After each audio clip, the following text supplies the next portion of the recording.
अहिले चिया बगान निस्किएको छ, गर ल छानबिन।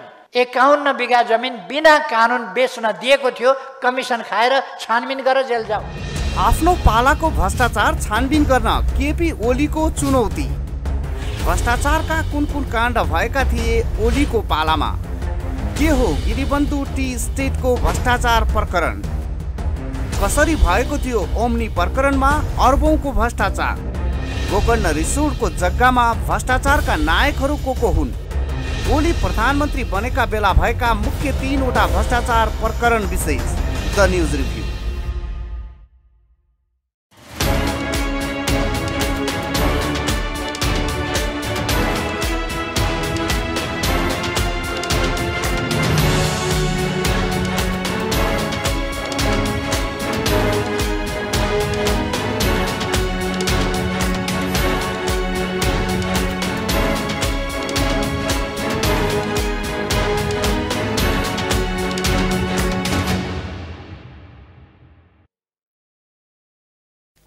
नमस्कार, खास न्यूजको बहुकोणीय चिरफार गर्ने कार्यक्रम द न्यूज रिभ्यूको आजको अङ्कमा स्वागत छ। म रिचा दाहाल। नेकपा एमालेका अध्यक्ष केपी शर्मा प्रधानमन्त्री रहेका बेला भ्रष्टाचारीहरूका लागि स्वर्ण युग नै भएको विश्लेषण गर्ने गरिन्छ। भ्रष्टाचार विरुद्ध अन्तर्राष्ट्रिय रूपमै अनुगमन गरिरहेको ट्रान्सपरेन्सी इन्टरनेसनलले पनि नेपालमा सबैभन्दा बढी भ्रष्टाचार ओली प्रधानमन्त्री हुँदा नै भएको प्रतिवेदन बुझाएको थियो। ओलीको पालामा पाइलामा भ्रष्टाचार भएको तत्कालीन कर्मचारीहरू पनि स्वीकार गर्छन्। चाहे व्हाइट बडी विमान खरिद प्रकरण होस्, चाहे सेक्युरिटी प्रेस खरिद प्रकरण होस् अथवा 33 किलो सुन प्रकरण नै किन नहोस्, तत्कालीन प्रधानमन्त्री ओलीका पालामा भ्रष्टाचारका धेरै काण्डहरू भए। भगवान पशुपतिनाथमा चढाइएको जलहरी प्रकरणले त केही दिन अघि तहल्का नै मचाएको थियो। यति ठूला भ्रष्टाचार प्रकरण हुँदा पनि तत्कालीन प्रधानमन्त्री केपी शर्मा ओलीले उन्मुक्ति पाइरहनु भएको छ। सक्छौ भने जेल हाल भनिरहनु भएको छ। अहिले चिया बगान निस्किएको छ, गर ल छानबिन। 51 बिघा जमिन बिना कानुन बेच्न दिएको थियो, कमिसन खाएर छानबिन गरेर जेल जाऊ। हामी भन्छौँ हामीले कानुन बनाइदिएका हौँ, अब उपरान्त यसरी गैर कानुनी ढङ्गले कमिसन खाएर होइन। कानुन भएन भने त कमिसन खाइहाल्छ। त्यसकारण कानुन बनाइदिएर कानुनसम्म ढङ्गले गर्नु भनेर कानुन नियम बनाइदिएको छ। हामीले कमिसन खाएको छैन। कानुन बनाउँदा कसैले कमिसन खान्छ? ओलीको हिम्मत यसरी पलाउनको मुख्य कारण हो भ्रष्टाचार छानबिन तथा अनुसन्धान गर्ने निकायहरूमा ओलीको सेटिङ। अख्तियार दुरुपयोग अनुसन्धानमा त ओलीले आफ्ना झन्डे कार्यकर्ताहरू फिट गरिसक्नु भएको छ। संवैधानिक परिषद सम्बन्धी ऐनलाई राष्ट्रपति विद्यादेवी भण्डारीको मिली भगतमा अध्यादेश ल्याएर संशोधन गर्दै तत्कालीन प्रधानमन्त्री ओलीले संवैधानिक अङ्गमा आफ्ना झन्डेहरूलाई भर्ती गर्नु भएको हो। त्यसैगरी न्यायपालिकामा पनि ओलीले सेटिङ मिलाइसक्नु भएको छ, जसका कारण ओलीको पालामा भएका भ्रष्टाचार प्रकरणहरू समाचारका रूपमा जतिसुकै बाहिर आए पनि संवैधानिक अङ्ग तथा अदालतमा भर्ना गरिएका सेटिङका मान्छेहरू रहिन्जेल कसैले छुन सक्ने अवस्था नरहेको जानकारहरू बताउँछन्। हुन त ओलीको पालामा भएका भ्रष्टाचारका ठूला प्रकरणहरू औलामा गरेन सकिँदैन, तर यसमध्ये गिरिबन्धु टी स्टेट प्रकरण, कोरोना कालका बेला औषधि खरिदमा भएको ओम्नी काण्ड तथा गोकर्ण रिसोर्टको जग्गा काण्ड भने विशेष चर्चामा छन्। दर्शकवृन्द, आजको द न्यूज रिभ्यूमा प्रस्तुत छ यसै सन्दर्भमा हाम्रा सहकर्मी बिन्दुकान्त घिमिरेले तयार गरेको टिप्पणी। अहिले चिया बगान निस्किएको छ, गर ल छानबिन। 51 बिघा जमिन बिना कानुन बेच्न दिएको थियो, कमिसन खाएर छानबिन गरेर जेल जाऊ। आफ्नो पालाको भ्रष्टाचार छानबिन गर्न केपी ओलीको चुनौती। भ्रष्टाचारका कुन कुन काण्ड भएका थिए ओलीको पालामा? के हो गिरिबन्धु टी स्टेटको भ्रष्टाचार प्रकरण? कसरी भएको थियो ओम्नी प्रकरणमा अरबौंको भ्रष्टाचार? गोकर्ण रिसोर्टको जग्गामा भ्रष्टाचारका नायकहरू को हुन्? ओली प्रधानमन्त्री बनेका बेला भएका मुख्य 3वटा भ्रष्टाचार प्रकरण विशेष द न्यूज रिभ्यू। नेकपा एमालेका अध्यक्ष केपी शर्मा ओलीले गोकर्णको जग्गा प्रकरण, ओम्नी प्रकरण र गिरिबन्धु टी स्टेट प्रकरणको छानबिन गरेर देखाउन सरकारलाई चुनौती दिनुभएको छ। एमालेको काठमाडौँ जिल्ला कमिटीले सोमबार आयोजना गरेको कार्यक्रममा पूर्व प्रधानमन्त्री ओलीले ललिता निवास प्रकरणमा नै भाग भइसकेको भन्दै ओम्नी र गिरिबन्धु टी स्टेटको छानबिन गर्न सरकारलाई चुनौती दिनुभएको हो। पूर्व प्रधानमन्त्री ओलीले गिरिबन्धु टी स्टेटको जग्गा कानुन बनाएर व्यवस्थित गरेको दाबी समेत गर्नुभएको छ। ओलीले गिरिबन्धु टी एस्टेटको जग्गा प्रकरणमा तत्कालीन प्रधानमन्त्री शेरबहादुर देउवा र पूर्व राजा ज्ञानेन्द्र शाहमाथि समेत छानबिन हुनुपर्ने संकेत गर्नुभयो। यसैगरी गिरिबन्धु टी एस्टेट जग्गा प्रकरणकै सन्दर्भमा तत्कालीन राजा ज्ञानेन्द्र शाहतर्फ संकेत गर्दै ओलीले 2060 सालमा 51 बिघा जमिन बिना कानुन बेच्न दिएको थियो, कमिसन खाएर यो पनि छानबिन गर्नुपर्छ भन्नुहुन्छ केपी ओली। तर आफ्ना पालामा गिरिबन्धु टी एस्टेटको जग्गा अपचलन नभएको दाबी भने ओलीले गर्न सक्नु भएन। यसैगरी ओम्नी बारे त आफूले पत्रिका पढेर मात्रै थाहा पाएको हास्यास्पद कुरा गर्नुभएको छ। एमाले अध्यक्ष ओलीको यो अभिव्यक्ति विश्लेषण गर्ने हो भने गिरिबन्धु टी एस्टेट प्रकरणमा आफ्नो संलग्नता स्वीकार गरेको देखिन्छ। गिरिबन्धु टी एस्टेटमा भएको भ्रष्टाचार भनेको सस्तो मूल्यको निजी जग्गा दिएर महँगो सरकारी जग्गा प्राप्त हुने गरी कानुन निर्माण हुनु हो। दर्शकवृन्द, द न्यूज रिभ्यूको अबको श्रृङ्खलामा प्रस्तुत छ के हो गिरिबन्धु टी एस्टेटको जग्गा प्रकरण भन्ने सन्दर्भमा छोटो चर्चा। सजिलो भाषामा भन्नुपर्दा गिरिबन्धु टी एस्टेट प्रकरण भनेको तत्कालीन प्रधानमन्त्री केपी ओलीको समेत संलग्नतामा मन्त्री परिषद हुँदै संसदमै लगेर ऐन संशोधन गर्दै बहुमूल्य सरकारी जग्गा व्यक्तिको नाममा पुर्याउने निर्णय हो। झापाको बिर्तामोड चोकमै छ गिरिबन्धु टी एस्टेटको जग्गा। यो जग्गाको क्षेत्रफल करिब 300 बिघा छ। यस क्षेत्रको जग्गाको चलन चल्तीको मूल्य प्रति बिघा 1 अर्ब रुपैयाँको हाराहारीमा छ। यस हिसाबले गिरिबन्धु टी एस्टेट प्रकरणमा राज्यलाई करिब 3 खर्ब रुपैयाँ नोक्सानी पर्ने गरी तत्कालीन प्रधानमन्त्री ओलीको अगुवाईमा कानुन निर्माण गरिएको थियो। तर सर्वोच्च अदालतले रोकिदिएका कारण जग्गाको स्वामित्व हस्तान्तरणको काम भने हुन बाँकी छ। भूमि सुधार ऐन अनुसार यो जग्गा सरकारी हो भन्दै सर्वोच्च अदालतले रोक लगाएको थियो। अन्तिम फैसला हुन बाँकी नै छ। यथार्थमा भन्नुपर्दा आफ्नो हातमा शक्ति भएका बखत जस्तो सुकै कुकर्म गर्न पनि हुन्छ भन्ने सोच र निर्भयताको रूप हो गिरिबन्धु टी एस्टेट प्रकरण। यो प्रकरण पनि छानबिन भएमा तत्कालीन प्रधानमन्त्री ओलीको मुकुण्डो उत्रिने कुरामा शङ्का नगरे हुन्छ। राजा महेन्द्रले लागू गरेको भूमि सुधार अन्तर्गत भूमि सम्बन्धी ऐन 2021मा तराईमा 28 बिघाभन्दा बढी जमिन राख्न नपाइने व्यवस्था छ। सोही ऐनमा कृषि, उद्योग, सहकारी, खेती, शिक्षण संस्था तथा स्वास्थ्य संस्थाको हकमा भने त्यस्तो हदबन्दी नलाग्ने भनिएको छ। ऐनमा भएको हदबन्दीको उद्देश्य बृहत्तर नागरिकको हितका लागि थियो। त्यही ऐनको छिद्र समातेर गिरिबन्धुहरू प्रेमकुमार गिरी, कृष्ण कुमार गिरी र त्रिलोचन गिरीले गिरिबन्धु टी एस्टेट ऐन लागू हुनु अघि नै दर्ता गराउन सफल भए। हिमालय टी गार्डन सञ्चालन गरेका दरबारियाहरूले सूचना चुहाएका कारण टी एस्टेटको नाममा गिरिबन्धुहरूले जग्गा जोगाए। तर जुन प्रयोजनका लागि हदबन्दी छुट दिइएको हो, प्रयोजन फरक परे हदबन्दी लाग्ने ऐनमा व्यवस्था थियो। अनि सट्टापट्टा पनि गर्न नपाइने व्यवस्था पनि ऐनमै थियो। यसरी ऐनको छिद्र दरबारियाका गोप्य सूचनाका आधारमा हदबन्दीबाट पार भएको जग्गामा गिरिबन्धुहरूले बेचबिखन गर्न पाएनन्। तर केपी ओली प्रधानमन्त्री भएका बखत 2076 सालमा गिरिबन्धुको जग्गा सट्टापट्टा गरेर बेचबिखन गर्न पाउने गरी भूमि सम्बन्धी ऐन 2021 को दफा 12 संशोधन गरियो। संशोधित दफामा भनियो उद्योग प्रतिष्ठान, कम्पनी वा संस्था कुनै कारणले विघटन हुने भए वा लिक्विडेसनमा जाने भए त्यस्तो उद्योग प्रतिष्ठान, कम्पनी वा संस्थाको दायित्व फरक गर्ने प्रयोजनका लागि यस ऐनको अधीनमा रही नेपाल सरकारको स्वीकृतिमा वितरण गर्न बाधा पारेको मानिने छैन। अनि सोही ऐनको दफा 12(2) पनि संशोधन गरेर गिरिबन्धु टी एस्टेटको 280 बिघा जग्गा कम्पनी हस्तान्तरण वा सट्टापट्टा गर्न सकिने बन्दोबस्ती गरियो। भूमि सम्बन्धी ऐन अनुसार गिरिबन्धुको जग्गा 28 बिघा बाहेक सरकारको हो। अनेक जालझेल गरेर हदबन्दीमा परेको जग्गा खुस्काउलान् भनेर त्यति बेला ऐनमै व्यवस्था गरिएको थियो। तर तत्कालीन प्रधानमन्त्री ओली तत्कालीन भूमि सुधार मन्त्री पदमा अर्यालको मिलेमतोमा गिरिबन्धुको उक्त जग्गा बेचबिखन गर्न मन्त्री परिषदले स्वीकृति समेत दिएको थियो। सर्वोच्च अदालतमा रिट परेर अदालतको अन्तरिम आदेशका कारण हालसम्म उक्त जग्गा जोगिएको छ। अहिले चिया बगान निस्किएको छ, गर न छानबिन।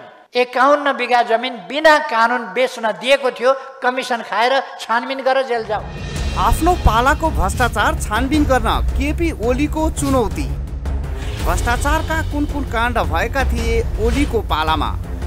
के हो गिरिबन्धु टी एस्टेटको भ्रष्टाचार प्रकरण? कसरी भएको थियो ओम्नी प्रकरणमा अरबौंको भ्रष्टाचार? गोकर्ण रिसोर्टको जग्गामा भ्रष्टाचारका नायकहरू को हुन्? ओली प्रधानमन्त्री बनेका बेला भएका मुख्य 3वटा भ्रष्टाचार प्रकरण विशेष द न्यूज रिभ्यू। राजधानी काठमाडौँको गोकर्णमा रहेको 2800 रोपनी जग्गा दिवंगत राजा वीरेन्द्र शाहको निजी हो। उहाँको वंश विनाश भएपछि उक्त जग्गाको भोग चलन तत्कालीन राजा ज्ञानेन्द्र शाहले गर्नुभयो। तर गणतन्त्र स्थापना भएपछि दिवंगत राज परिवारको सम्पत्ति सामाजिक संस्थाको मातहत ल्याउने गरी नेपाल ट्रस्ट स्थापना गरियो। दिवंगत राज परिवारको फेला परे जति सम्पत्ति सबै नेपाल ट्रस्टका नाममा ल्याइयो। गोकर्णको 2800 रोपनी जग्गा पनि त्यसरी नै नेपाल ट्रस्टको नाममा ल्याएको हो। तर त्यो जग्गा प्रधानमन्त्री ओलीको पालामा यति होल्डिङ कम्पनीलाई बिना टेन्डर 25 वर्षका लागि भाडामा दियो। भाडा पनि निकै नै सस्तो दरमा। गोकर्ण क्षेत्रको जग्गा अहिले पनि प्रतिरोपनी सरदर मासिक 50,000 रुपियाँमा भाडामा दिने गरिएको छ। तर ओलीको पालामा उक्त जग्गा प्रतिरोपनी मासिक 250 रुपियाँ भाडा लिने गरी बिना टेन्डर 25 वर्षका लागि दिएको छ। एक रोपनीमा मासिक 49,750 रुपियाँ घोटाला हुँदा कुल 2800 रोपनी जग्गामा मासिक कति रुपियाँ घोटाला होला, त्यो पनि 25 वर्षसम्म। त्यसमा पनि हरेक 5 वर्षमा काठमाडौँको जग्गाको भाडा दोब्बर बढ्ने गरेको छ।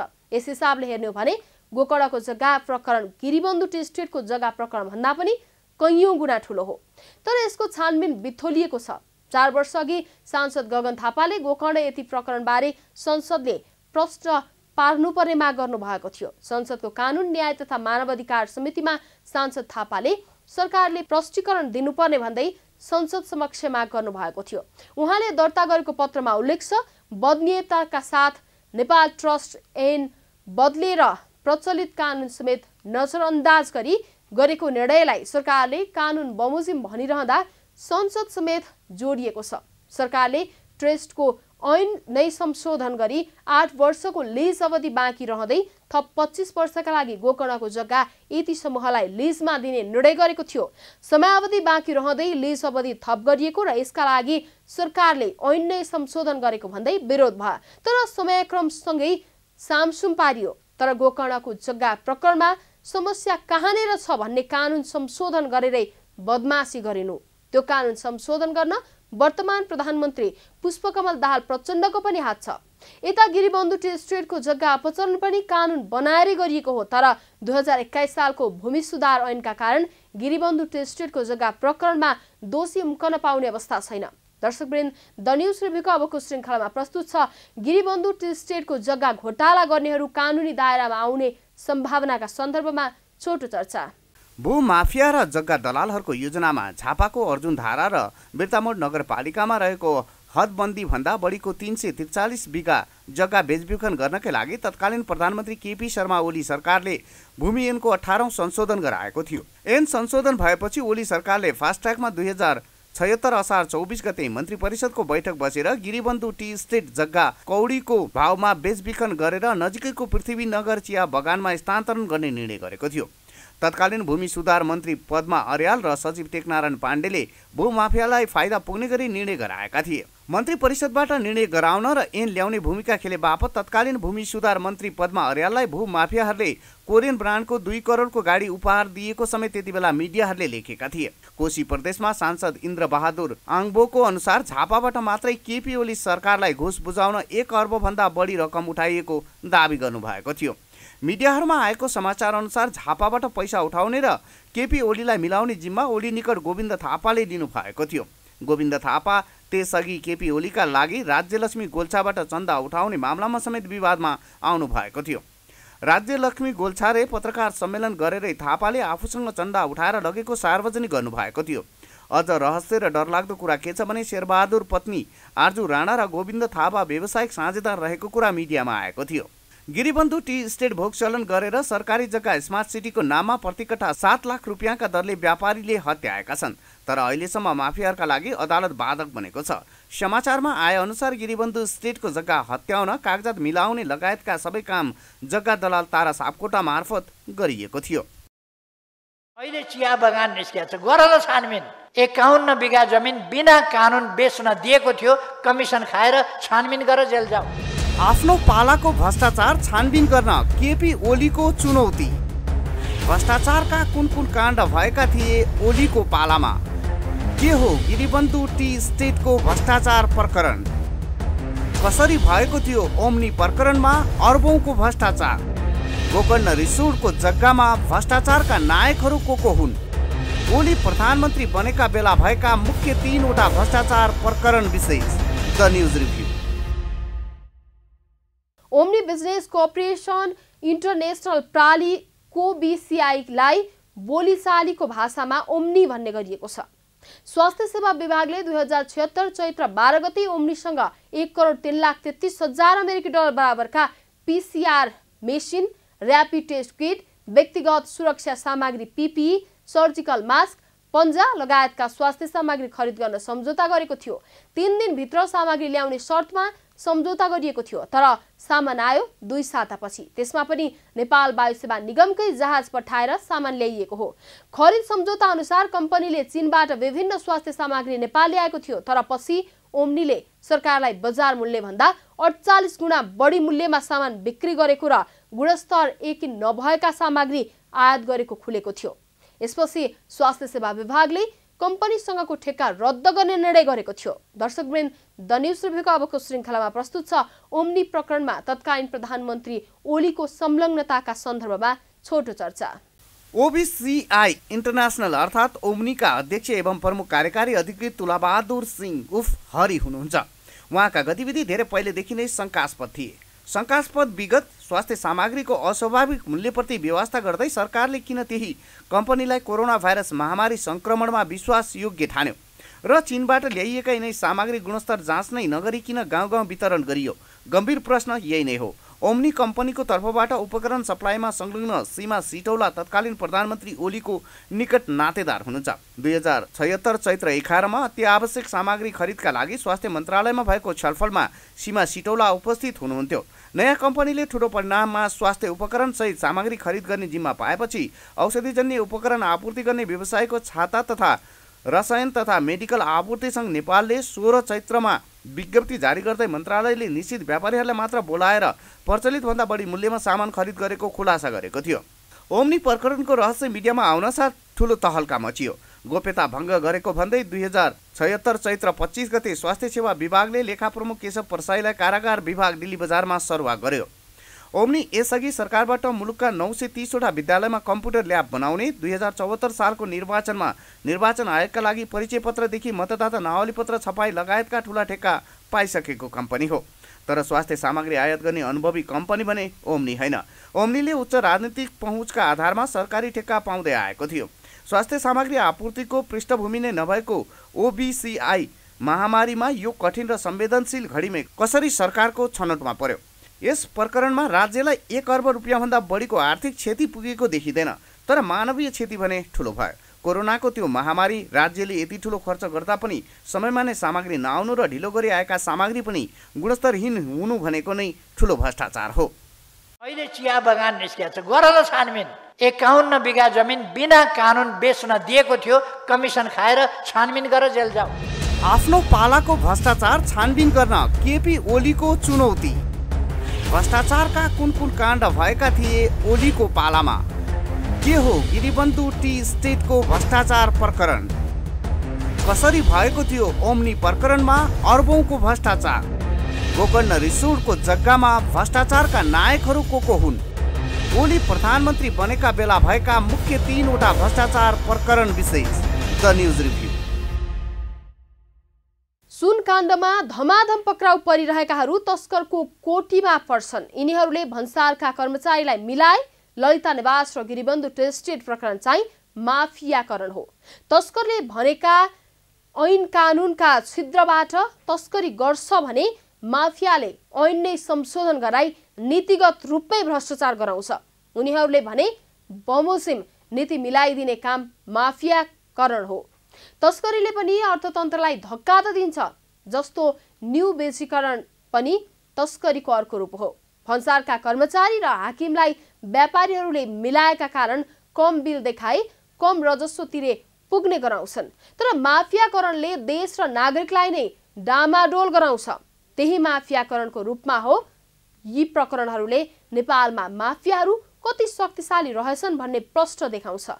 हिजो ललिता निवास प्रकरण पनि शक्तिशाली भूमाफियाहरूले गराएका थिए। आज प्रधानमन्त्री प्रचण्ड नेतृत्वको सरकार गिरिबन्धु प्रकरण छानबिन गर्ने घोषणा गरेर सुशासन कायम गराउने दिशामा उन्मुख भएको देखिन्छ।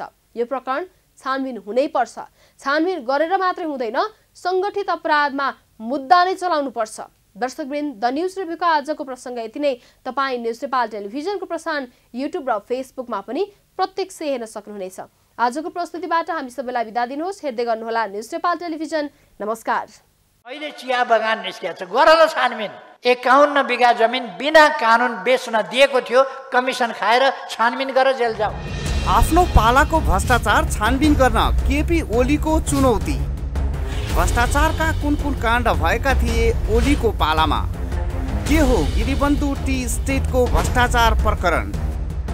कसरी भएको थियो ओम्नी प्रकरणमा अर्बौंको भ्रष्टाचार? गोकर्ण रिसोर्टको जग्गामा भ्रष्टाचारका नायकहरू को हुन्? ओली प्रधानमन्त्री बनेका बेला भएका मुख्य 3 वटा भ्रष्टाचार प्रकरण विशेष द न्युज रिभ्यू।